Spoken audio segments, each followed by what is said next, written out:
My advice to anyone who wants to start martial arts in general, you can't mess up by choosing one. I do believe that these Paul Mitchell boys, as Dawson opens up with a beautiful unsheathing of the sword with the B-twist. One of the most important things that I've ever heard of is like martial arts is an excellent tool to growing your human potential.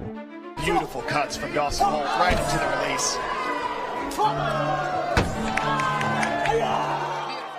This is Dawson Holt, a world champion martial artist from Tennessee and a member of the Team Paul Mitchell's Sport Karate team. Today we'll hear his first encounter with martial arts and becoming one of Sport Karate's most elite athletes as we speak today. Now let's jump into the podcast. May I please welcome Dawson Holt. There's a lot of talented people in your division. How did your experience in martial arts go from just starting in classes to eventually becoming one of the strongest competitors in the sport? And kind of like walk me through from day one to kind of what you're up to doing now. Let's just go right to the beginning. So I started martial arts when I was about 6 years old, and I'm 21. So I've been doing martial arts for about 14 years now. Um, I got started in it from some friends of mine that were already in it. Um, it's a good friend of mine. We've been best friends since for a long time, and they basically talked to my parents and pretty much encouraged them to pretty much, at least try it out. So we went and checked out the school, and the school was happened to be it was like 20 minutes from my house, and that school happened to be where the Presleys are, Reed Presley, Cole Presley, Jake Presley, as well as Jason Warren. So they were just in the backyard of where I live. So I happened to be blessed to be there. So we just tried it out. Just me. Me and my brother started off, and man, I pretty much just got hooked to it pretty quick. I guess coming up through, I mean, obviously, as a young kid, I wanted to get it was a goal of mine to get a black belt in martial arts, and the martial arts, the background that I come from is Taekwondo based. Um, Jason Warren, who's my instructor, who taught the Presleys, he comes from a background of Taekwondo as well. I believe it's from the ITF style. Um, I couldn't tell you all the styles right now, but there's ITF. That's probably one of the biggest organizations in Taekwondo. Um, so yeah, I got started around that time, and I got hooked on it and got my black belt. And then, through the years of me going through the ranks as a color belt, I started competing in tournaments, and I started trying that out. And I was kind of here and there. I wasn't really like too crazy about it because, I was losing. And I wasn't like consistently winning. And at that time, like, if I want to get personal, like that, probably the biggest reason why I started martial arts was I had a lot of confidence issues as a young kid. Um, I just felt like I didn't fit into a lot of crowds, and you know, I was always talented, and I was somewhat athletic, but I think martial arts has definitely changed my life and was a great way for myself to really cope with it well. As well as, it gave me confidence. It gave me all these life lessons as well as defending myself. That was another reason why I started is for self-defense purposes. So, um, and yeah, and I started NASCA around 2014. So it was like around the middle of the 2010s. So when I started, I was still an underbelt. I think I was red belt. Yeah, I was red belt. So I did like two divisions. Didn't win, of course, but it was a super cool experience for me to go. And I was at the Battle of Atlanta. Now, I kind of noticed that you're one of the few people that do the sword. Like, kind of walk me through on why that weapon, like what made you pick that decision to pick that weapon? Mm.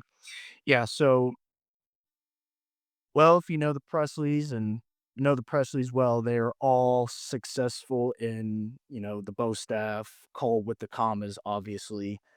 So they knew how they knew it, Cole especially knew sword and knew how to teach it as well. So I mean, so did all of them. They knew how to teach it a little bit, pretty much the basics. So and I believe, if I'm not mistaken, they all learned from Kalman Choka.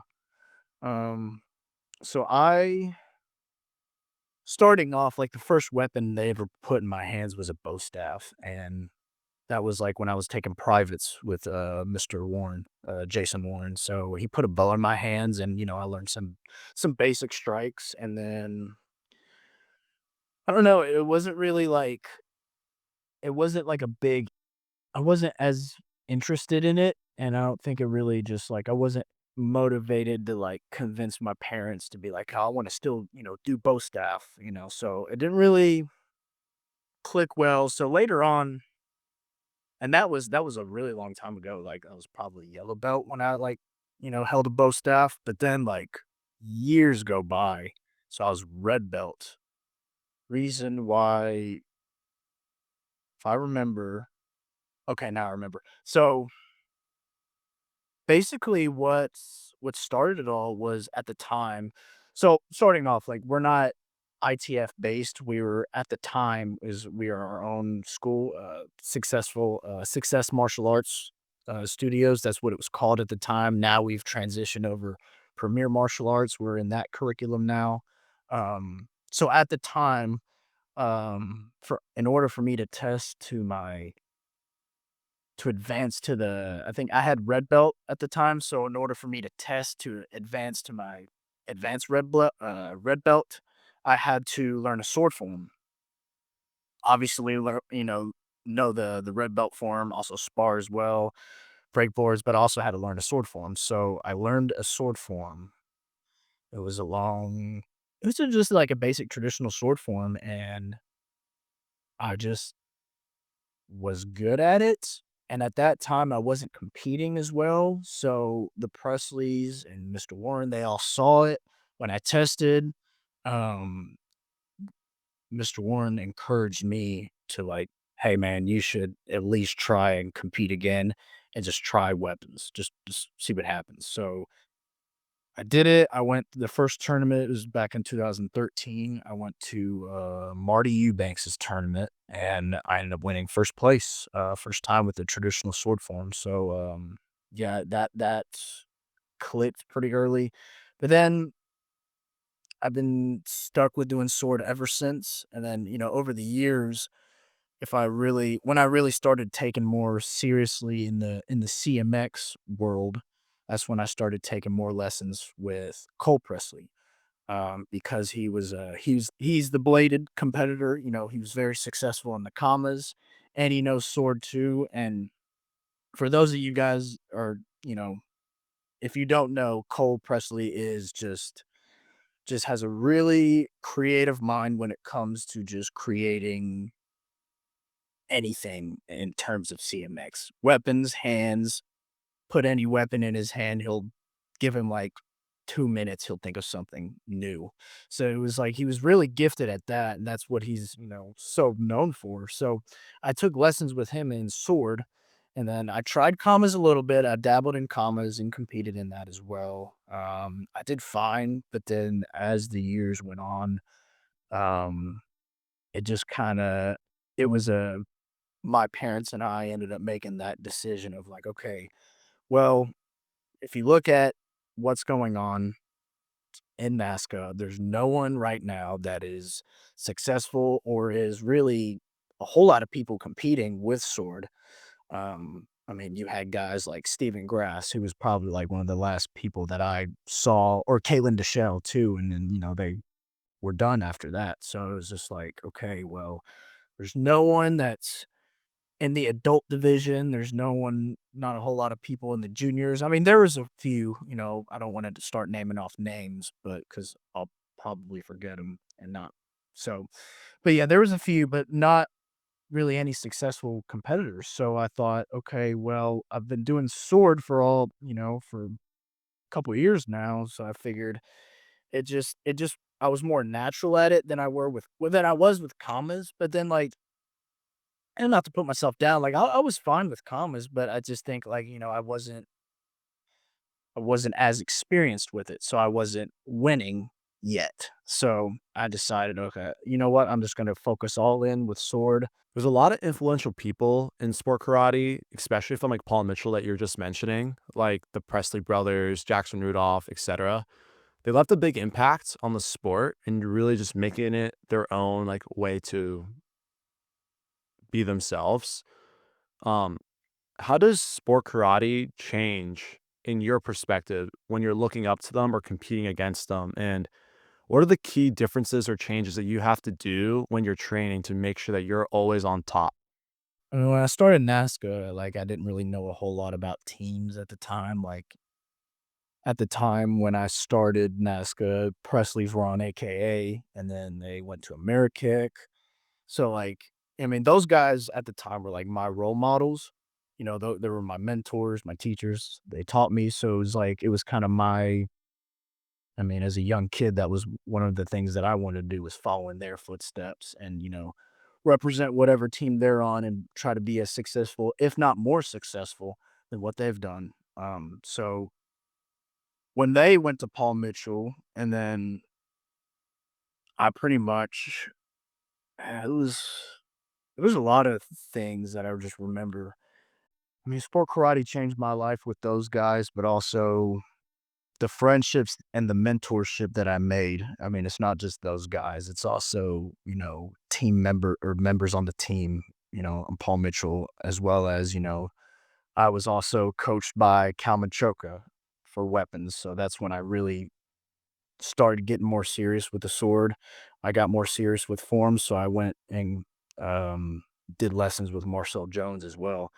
So mentorship really changed my life, and just hearing, I mean, Presley's, Jackson, including those 2 guys that I just mentioned, talking with Lauren Kearney, um, and since being on the team, I've had the privilege to even talk with, alumni competitors, like Casey Nash, for example. I just said Lauren Kearney, but yeah, Casey would be one of them, even fighters, and just, I've had the privilege to just have great conversations with them just personally, and just asking them questions of like, well, what did you do during this time? Like, what made you successful and stuff like that. And yeah, stuff like that. And going back to the friendship side of it, early on, before I got on the team, when I was on Competitive Edge, which is the Presleys and Jackson's team, the friendships that I made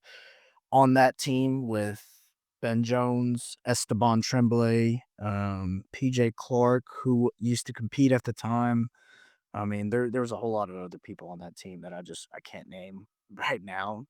So I feel bad, but I don't want to, forget anyone's names. But um, through the team of competing as well as just participating in, camps, just doing, I mean, sometimes the camps were hard, which obviously that's what it's supposed to be. It's supposed to be hard. It's supposed to challenge you, make you better.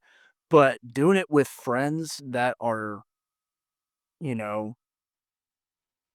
within your same skill level, or sometimes even better, or it just like, and that all of us had the same goals, or similar goals in a way. So it just like, it helped push us even more. So I think that's what's so valuable, and that's why, it's changed sport karate has changed my life, is the friendships that I made.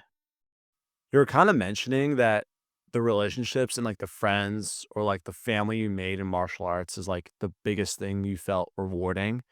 Um, how did that influence your life off the mat? Like with those friends, like what was life outside of competition? Well, it was like I said, like the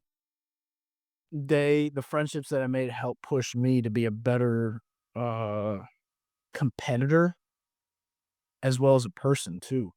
And it's just like, through the years, before I was an adult, when I was a junior, like, school, like I didn't really participate that much in a whole lot of school activities because I was so busy training, or, traveling and competing. So it was like the friendships were a way for me to kind of get out of that space in school because, this is like, how do I explain it better? Uh,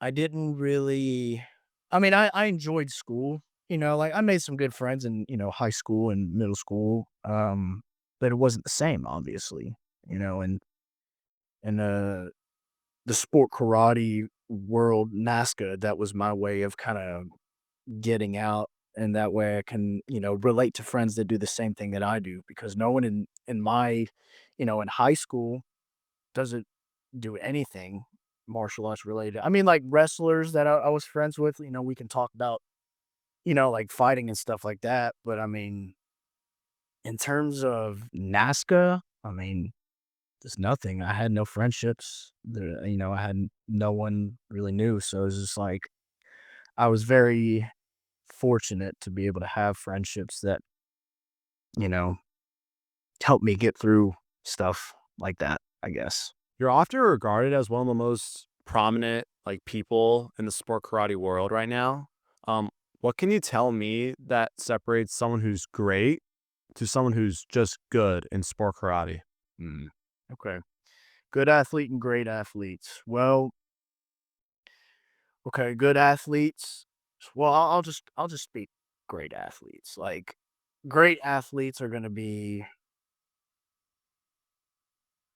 very different, unlike the rest of the crowd, right? And it's not just how they perform, it's all in here. It's the way they think, the way they approach things, it's they're all in their mindset, right? So, and being able to block out all the noise, and blocking out all the butterflies, I guess you could say, um, is they're very optimistic in everything that they do, right? Sometimes, I mean, sometimes you got to be a little negative. Sometimes you got to recognize, I was like, hey, this wasn't the best performance that I've done. Okay, I can look back and reevaluate what can I do to get better, right? And they're also not afraid of asking questions to other people that have had significant accomplishments, So that goes to me, asking that goes back to the mentorship thing to where, I've asked, I've had conversations with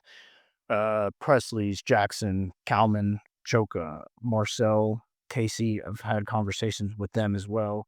Um, and great athletes also like they will put so much sacrifice as well. You were kind of mentioning this earlier. When you're trying to get better at something, like let's talk about forms in this instance.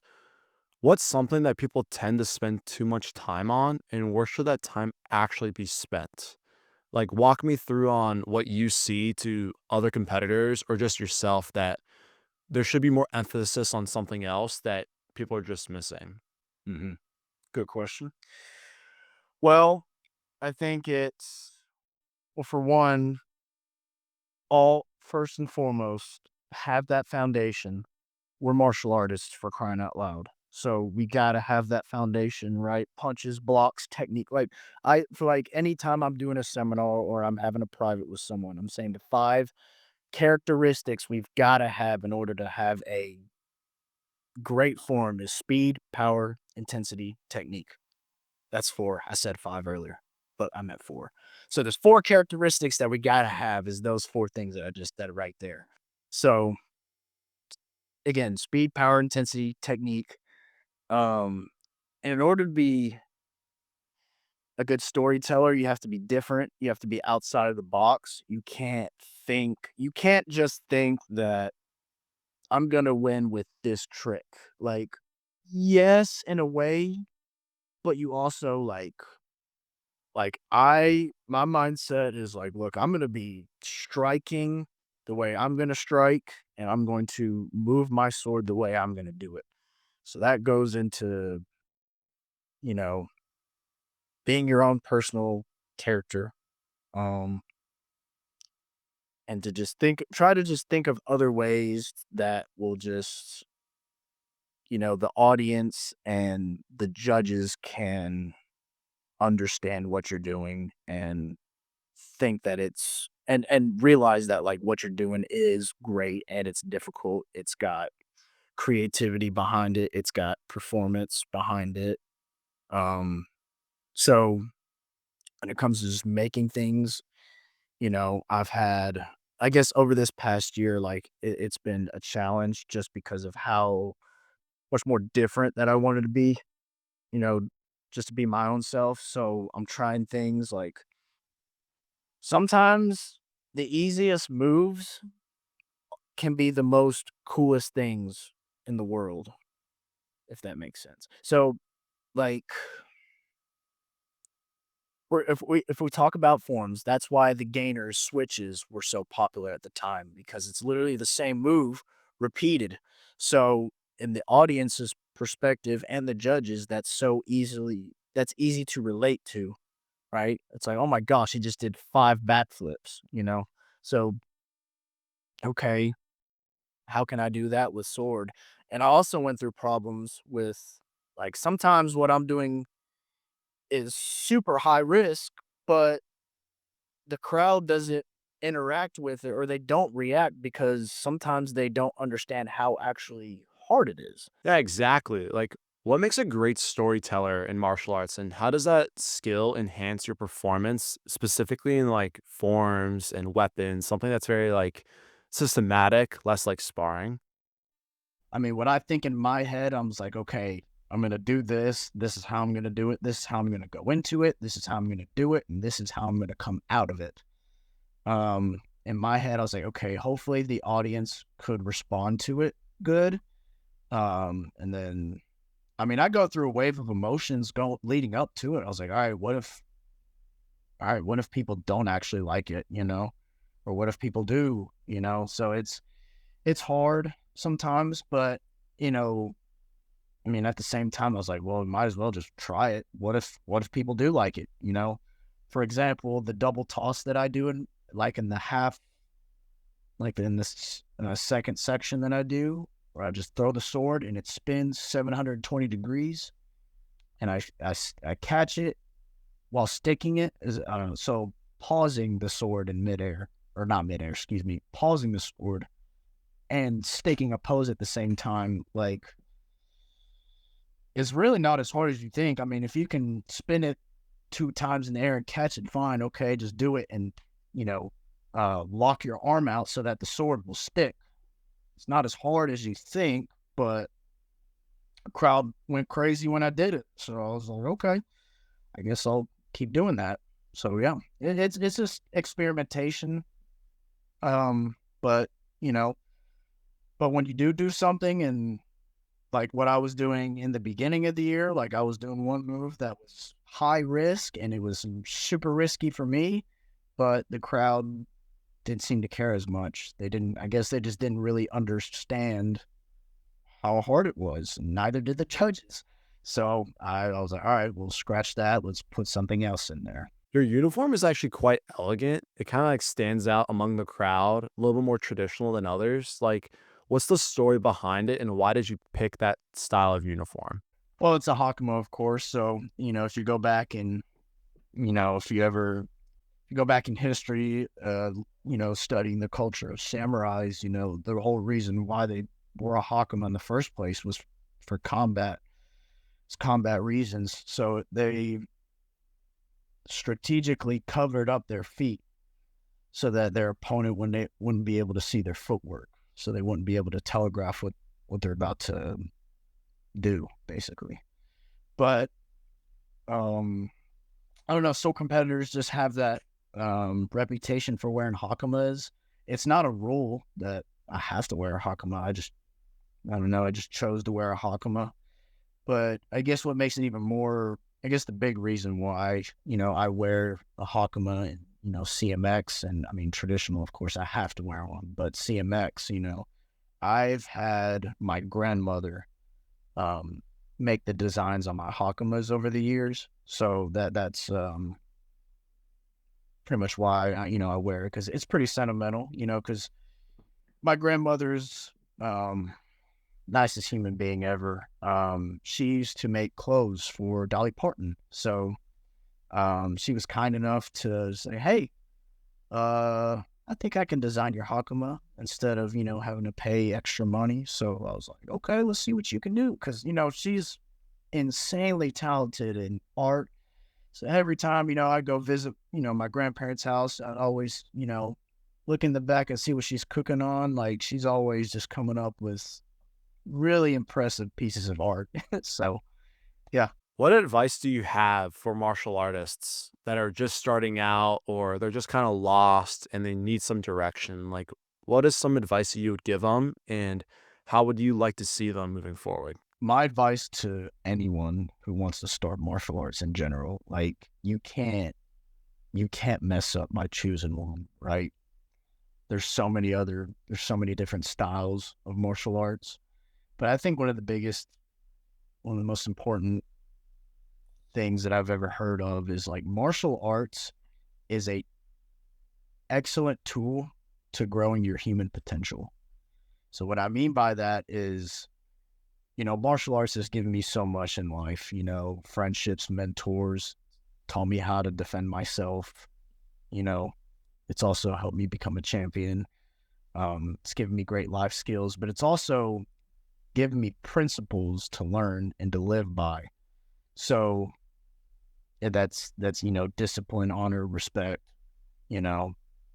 So whatever it is that you do outside of martial arts, where you want to pursue a career, you want to pursue a job, business, education, then you can take those principles that you learned in martial arts and you can apply it to any other avenue and and you can become successful with it.